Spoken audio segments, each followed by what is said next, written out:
Hi, my name is Greg Bates. I'm the Grant Program Manager with the Utah Indigent Defense Commission. And this is a brief walkthrough of our application process. The application process itself consists of 3 forms as well as some supporting documentation. The first form is the grant application itself, which essentially is gathering any contact information, providing an executive summary, which is a 1 to 3 page summary of your indigent defense system as well as the grant project that you're proposing. So the first page of this application, you can see that my contact information is here. You can reach me at gregbates@utah.gov. It's a more urgent matter. You can contact me by either voice or text at my cell phone number there. Joanna, our director, is also available for questions. Her contact information is here as well. And then you have 4 boxes here to enter contact information. So this fillable PDF format, you just have to click on the blue box there and then begin typing. Box 1 is the name and address of the indigent defense system. So this is the city, county, or interlocal agency that will be applying for the grant. The second box is the name, title, and contact information for the proposed IDC grant project director. So this is the individual in your system that will be handling the day-to-day operations of the grant. Typically, this could be a managing public defender or someone else that's involved in this role with handling any data collection, reporting, and any interaction with the IDC. Number 3 is the address where the grant payments should be mailed. For existing or current grantees, you're welcome to put same as previous grant in this box. If that address has changed or you're a new grantee, you'll want to provide the address where you want those grant payment checks to be mailed. In box 4, this is the financial point of contact. This could potentially be the same as the grant project director, but many times it is someone else. So if you want someone else to handle the financial reporting aspect and be responsible for any questions that we may have on your reimbursement requests, please provide their contact information here as well. The next page is the application checklist. So the first 3 items on here are those 3 components of the application. So the first one is this grant application form. The second one is the application questionnaire, which is a 26-question Google form that we've created. The link here is embedded in the application document itself, so you can click that link to follow it. There's also a preview of the questions on that application questionnaire on the application page. So if you follow this link here to the application page, you can preview what the questions will be so that you know those in advance. On that application questionnaire, just remember, you can make changes once you've finished and submitted the form. It will send you an email that will include a link to edit that. You can go back and make changes. However, it will not save your submission if you do not complete it. So make sure you review the questions and are prepared to spend the time to complete that application questionnaire. It is slightly longer than previous years, and the reason for that is we've moved some questions from our quarterly report onto this annual application so that you're only answering those once a year rather than 4 times throughout the year. The next component is the grant budget, project plan, and system contracts worksheet. That component we will go through as well, and I'll show you how that will be completed. Again, that's available on the grant application page on our IDC website. The next item is current budget for local indigent defense spending. So we're looking for 3 years of budget and spending information for your system. So these could be budget printouts showing your budgeted and actual expenses over the most recent 3 years. It could be calendar or fiscal year, depending on how your system tracks that. You'll also be summarizing this information in the executive summary, so you'll need to have that available to you anyway to use for that summary. Then current indigent defense contracts is the next item. This should include all current written agreements with your local indigent defense service providers. The next item is statements from indigent defense providers. So each of the providers in your system should provide a statement that includes their name, contact information, and bar number, a copy of their resume, and a statement verifying that the IDC core principles have been read and understood. And then the last item is your method of obtaining indigent defense attorneys. So if you use an RFP process, for instance, you'll just provide a copy of your most recent RFP that you've used. If you use a different method, you'll be explaining this as well in your executive summary, and you'll just provide any relevant supporting documents to show us how that process is done. What we're looking for there is that it's an open and competitive process. The next page is IDC grant program information. So this is an overview of the program itself. First section says that Indigent Defense Services may apply for IDC funding to assist systems in providing indigent defense services that meet the IDC core principles for the effective representation of indigent individuals. There's a link there to the IDC core principles. You may also apply to establish or maintain local indigent defense data collection systems and to provide indigent defense services beyond those currently provided by the system. And then it references the following page, which will be a set of examples of things that you can apply for FY21 funding. Also, to receive IDC funds, a system must demonstrate it has incurred or reasonably anticipates incurring expenses for indigent defense services in addition to its average annual spending on indigent defense services in the 3 prior fiscal years. The big thing here is that we're trying to avoid supplantation of local funds, so IDC grants cannot be used to replace funding that has been provided by the local system. And we also want to show that indigent defense systems are not reducing their budgets because of or based upon receiving a grant from the IDC. IDC funding is necessary for the system to meet or exceed the IDC's core principles, and it will comply with assurances and conditions and the state's terms and conditions for services between government entities. Again, there's a link here to the core principles.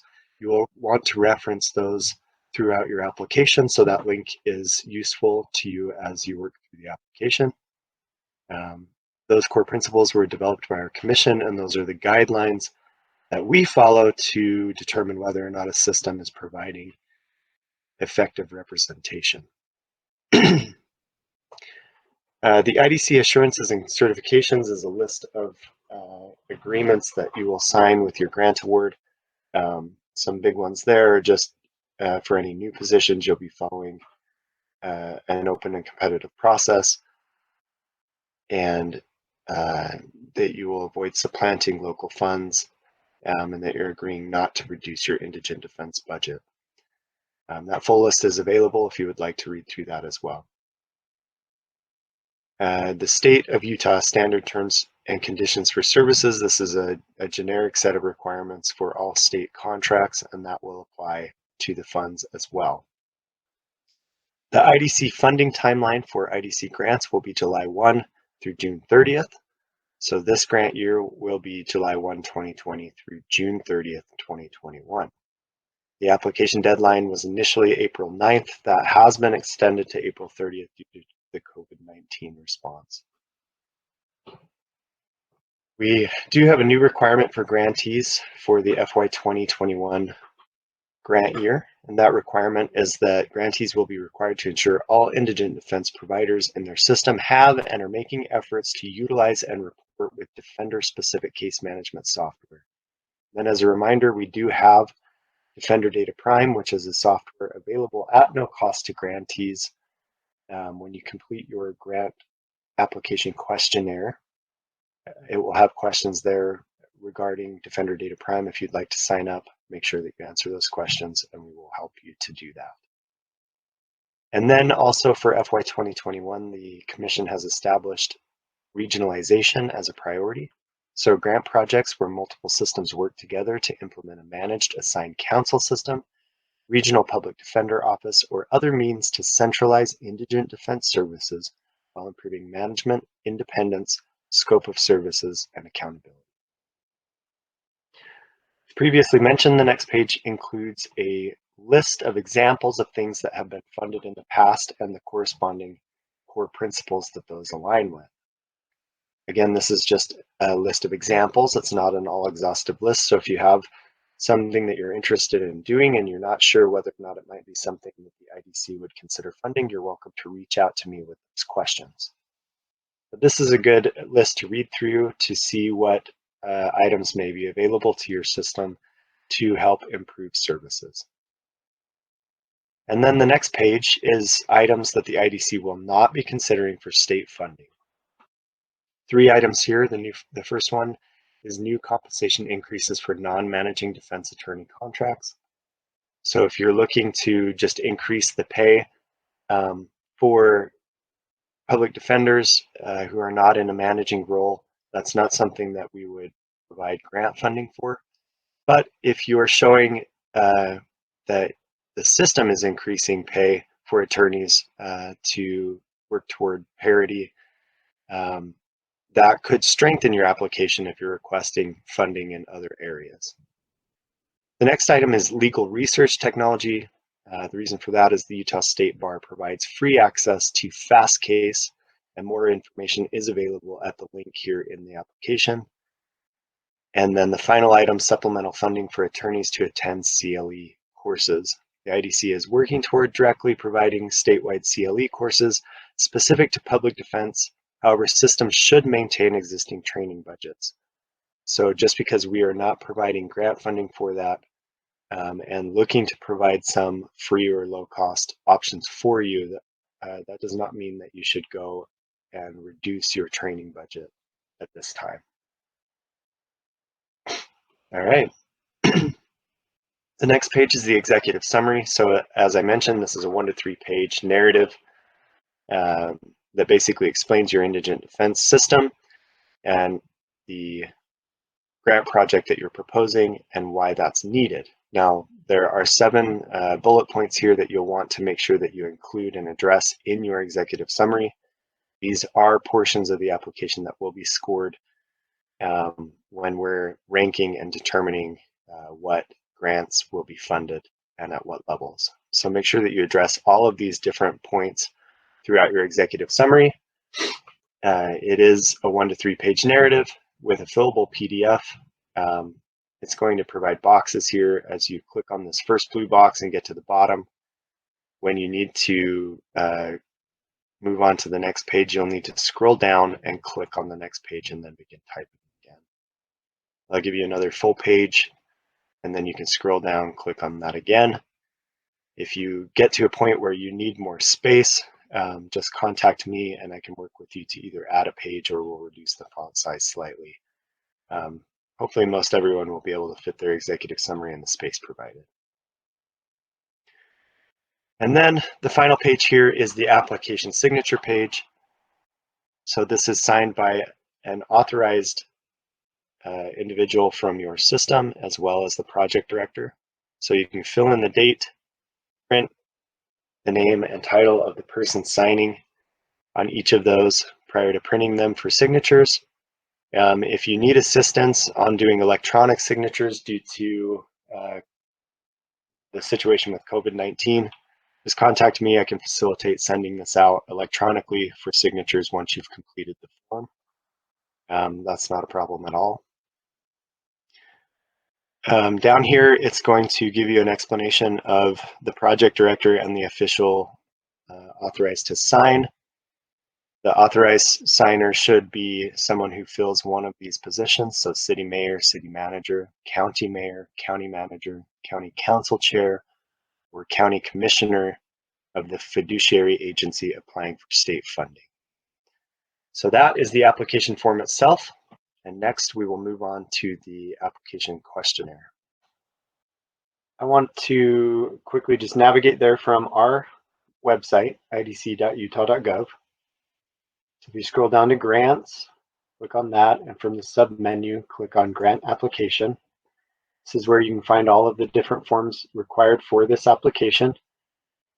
At the top is the cover letter from our commission chair, Sam Alba, which was included in my previous emails, just describing the new requirements of the grants this year, as well as the priorities of regionalization. The application form is here. The grant budget, project plan, system contracts worksheet is here. The application questionnaire itself is here, and then there is a PDF copy so that you can preview the 26 questions that you will be asked as you complete this form. So I recommend you look at that PDF first. You go through that, plan out if you need additional information, you do that research first, and then go back and complete the Google form.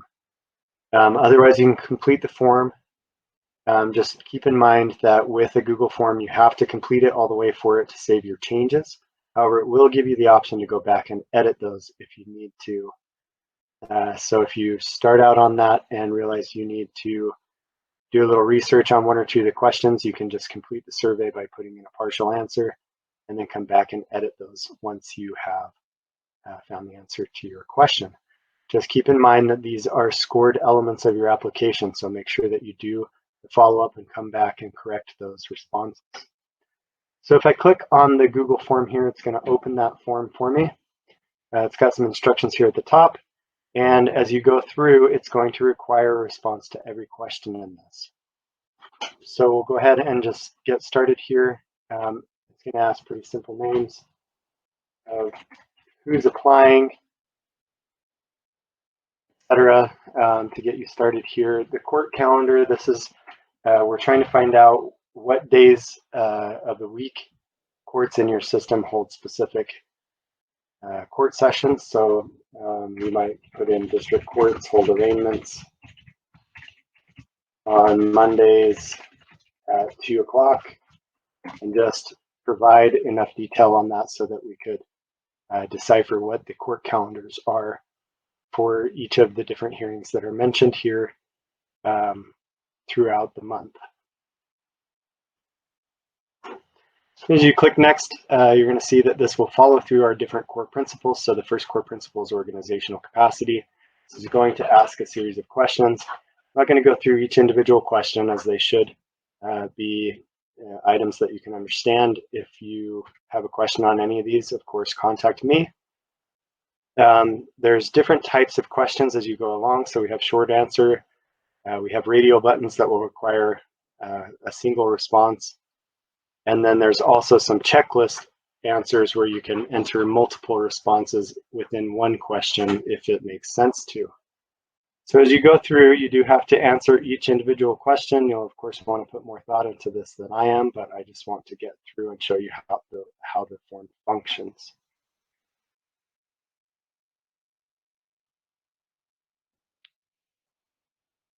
Again, there is a preview of this available on the application website in PDF form, so if you want to look at all the questions in advance, I recommend that you do so. Principle 2, so do judges in your system order indigent defendants to pay recoupment? Now this one has some logic built into it.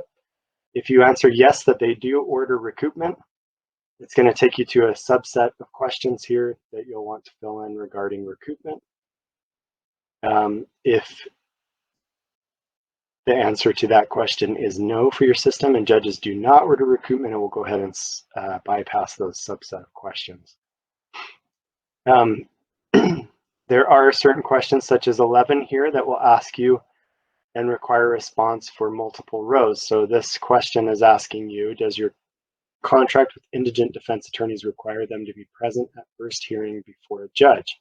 So you're going to want to put yes or no for each of these individual courts.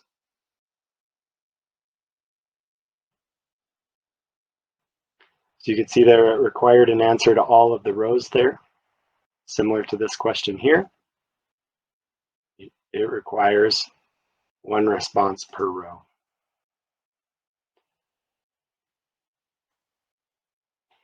Now these checkbox answer questions, this is a type of situation where you may want to report more than one answer on this. So for instance, on 14, you have check all boxes below where an employee or representative of the prosecution entity currently has involvement within your indigent defense system. If none, select no involvement.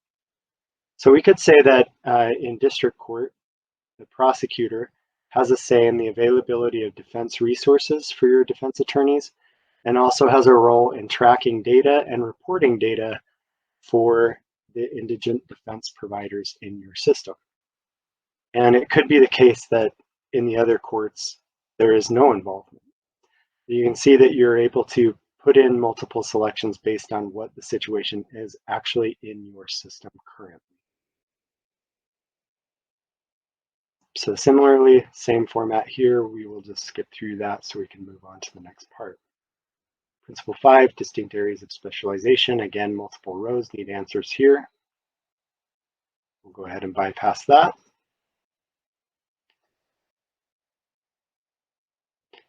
Principle 6, right to appeal.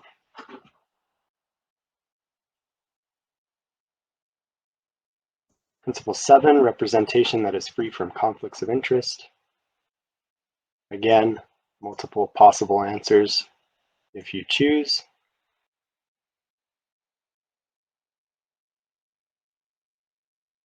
And we'll just go ahead and cycle through to the end here. And that's it. So a series of 26 questions. When you're complete, you just click submit. It will email you a response saying that you have completed this, and it will allow you the option to click an edit link to return to this prior to the application due date to correct any answers that you find to be incomplete or in need of correction. So that is the application questionnaire. And next we'll move on to the budget form. So this is the FY21 budget, project plan, and system contract form. This is an Excel spreadsheet. And the first thing I want to point out here is you have 4 tabs across the bottom. The first is a set of instructions, and the next 3 tabs are forms that you will need to fill out. As you can see, the instructions are actually color-coded to each of those tabs. So the first one, the green grant budget form, is color-coded to that. The project plan form is blue, and then the system contract form is orange. So these instructions are step-by-step, so you want to follow those pretty closely. They include definitions of what each of the categories are.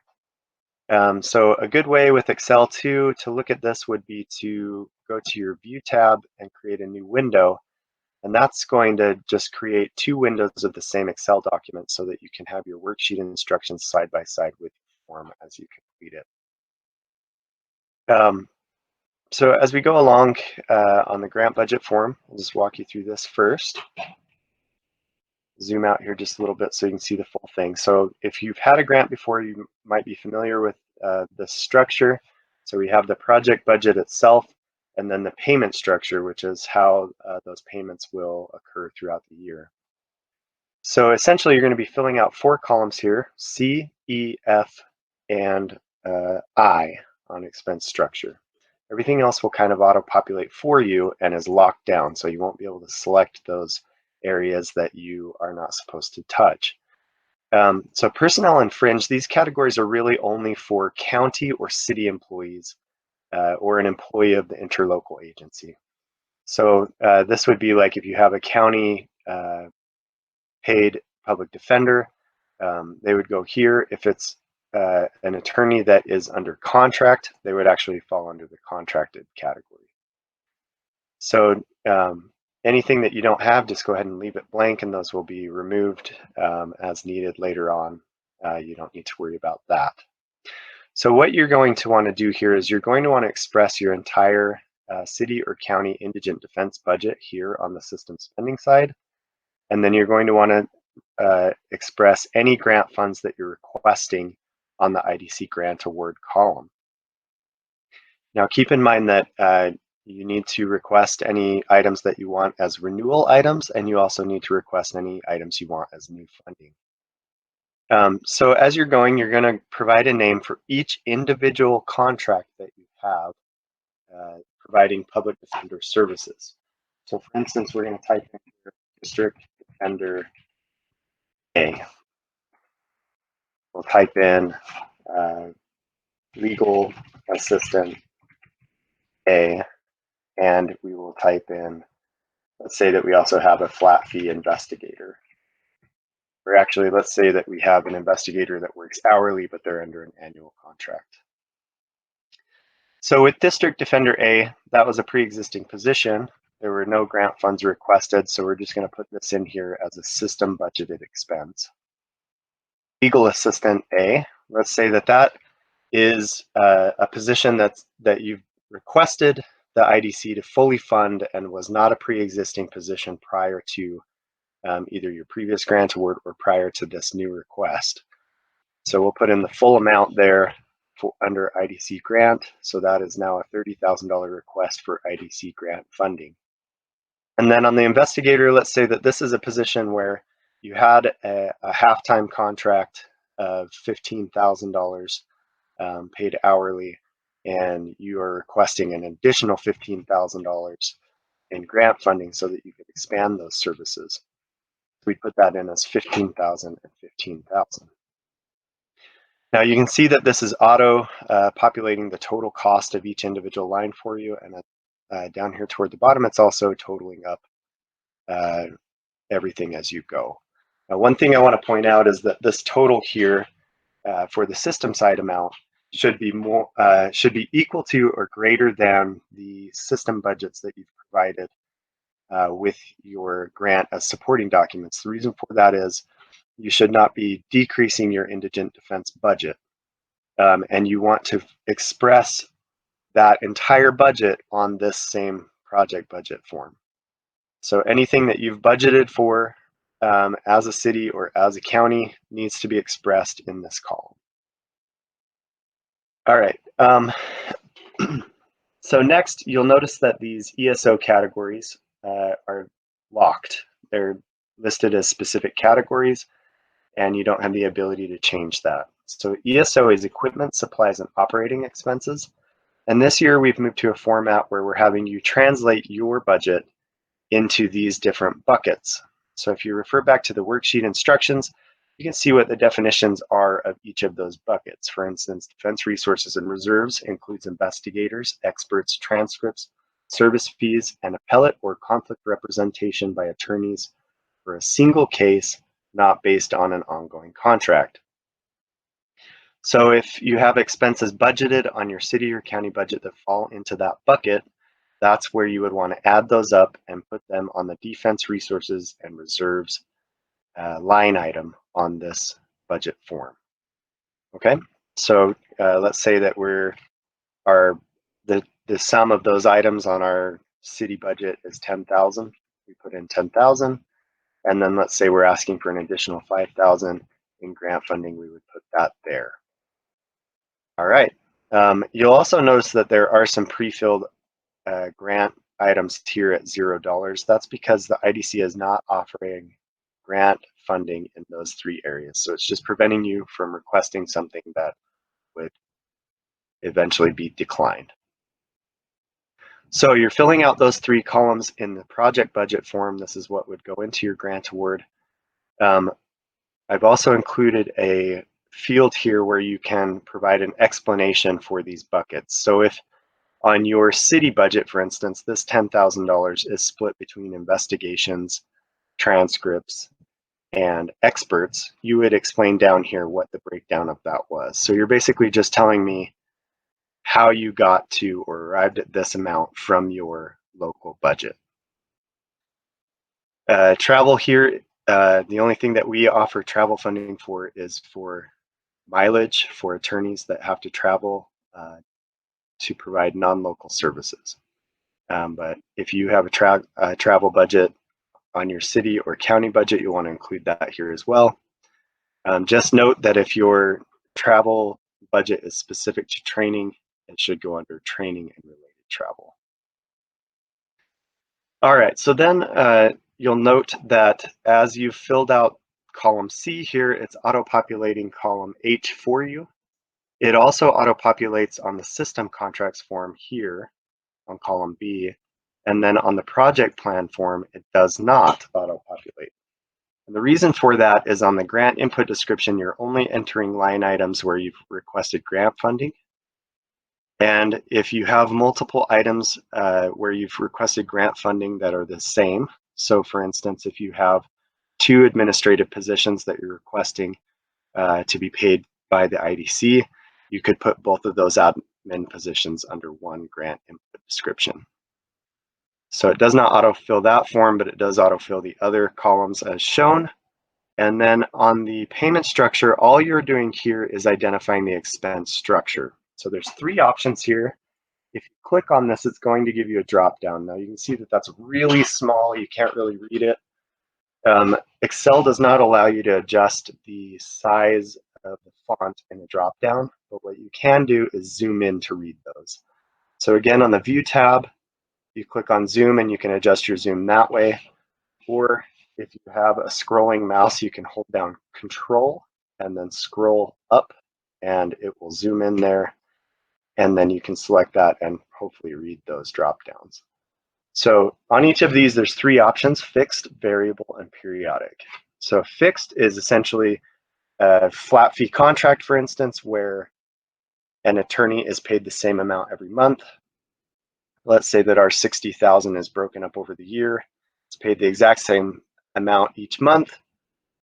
And so every quarter, that amount is going to be the same. So what you would want to pick there is that that's just a fixed expense. Again, these definitions are in the instructions tab. So as you're going along, refer to your instructions for those. So this is going to break that 60,000 down into equal increments for each of the 4 quarters of the grant.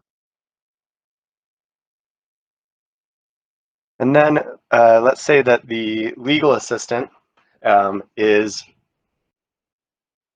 paid, but they are paid on, let's say, a 2-week basis, and twice a year they have 2 extra paychecks. So you would actually pick the periodic option for that. It's going to put C below, and in the space below here, you're going to provide an explanation of what that payment schedule is. There's 2 examples here that show you how to do that. And you would provide an explanation so that I could go back and create a payment structure that actually reflects when that legal assistant will be paid and how much. And then on the investigator, let's say that again is hourly and it's as billed. So it's that investigator's only invoicing when they have a case that they need to work on. So it's an unpredictable amount throughout the year. So we would put that as variable, and it's going to create a payment structure of as billed. So those are the 3 different options there.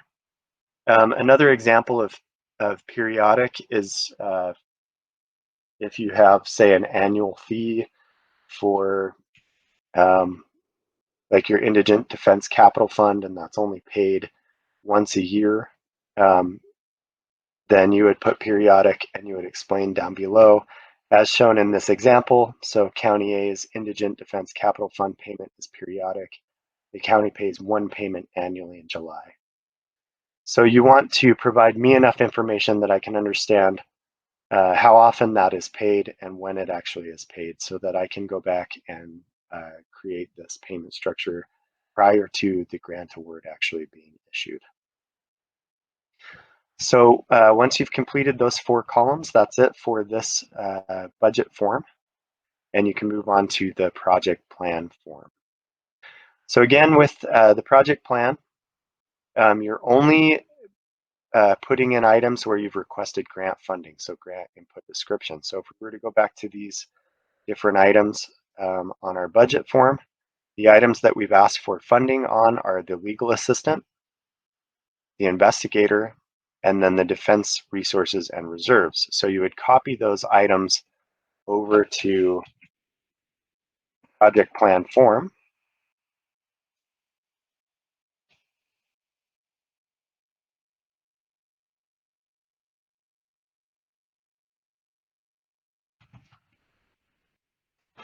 And then you would fill out this form. Again, if you have 2 of the same thing, you can combine those into 1 line item, and that's totally fine. One other thing here, as you go along, you're going to have these pop-up windows that also give you instructions on that particular cell. If that gets in your way, you just click on that and drag it out of the way. So on this form, you fill in the grant input description, so anything you're asking for grant funds on. And then on the improvement goal, you're going to use this cell to explain what improvement will be made to the indigent defense system with each requested funding line item. And then on the IDC core principles addressed, you are going to list each individual IDC core principle just by number that would be improved based upon this grant input. There is a link to the IDC core principles in the instructions tab, so make sure you use that and refer back to it. And then under the improvement outcome, you are going to explain how the system will demonstrate whether it has achieved the improvement goal or not. So that's how the project description tab works. Again, just follow the instructions tab. And then as we move on to the system contracts form, again, your contracts have copied here from the first page.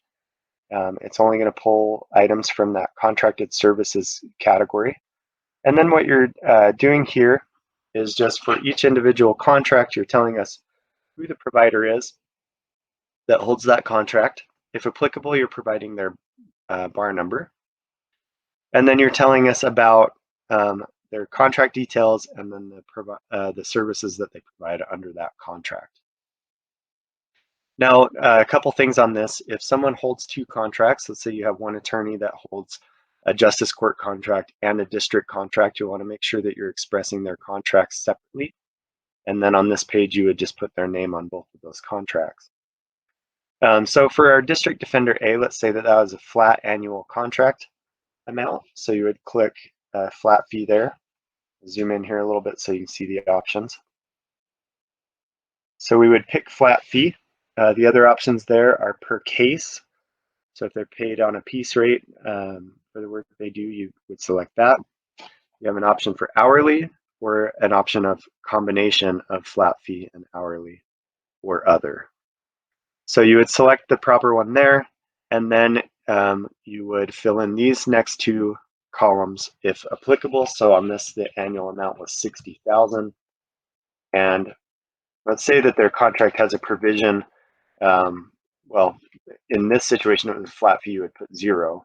But if they had a provision in their contract where it said they get additional pay at $75 per hour, for instance, for trial work, what you would want to do is you would change this to combination and you would put in that $75 rate.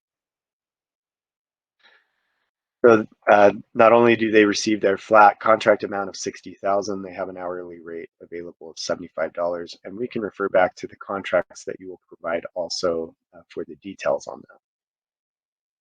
Now, defense resources and ESO. So this is just telling us in general who pays for these expenses.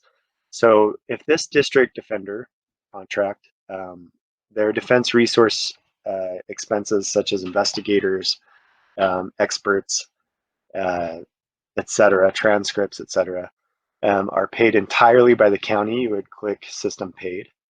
If they're paid by the attorney themselves, you would click Provider Paid. And if there's some shared agreement, you would click Shared. Same with equipment, supplies, and operating expenses. If those are totally paid by the city or county, you would click System Paid. If they're paid by the attorney, you would click Provider Paid. And if there's a shared agreement, you would click Shared. Okay. And then this final section is just broken out by the different court types. So you're telling us essentially what courts this attorney serves. So this is our district court defender. So we would click that he has a caseload there or she has a caseload there. And then let's say that under this contract, they also provide conflicts at the justice court. You would click conflicts only.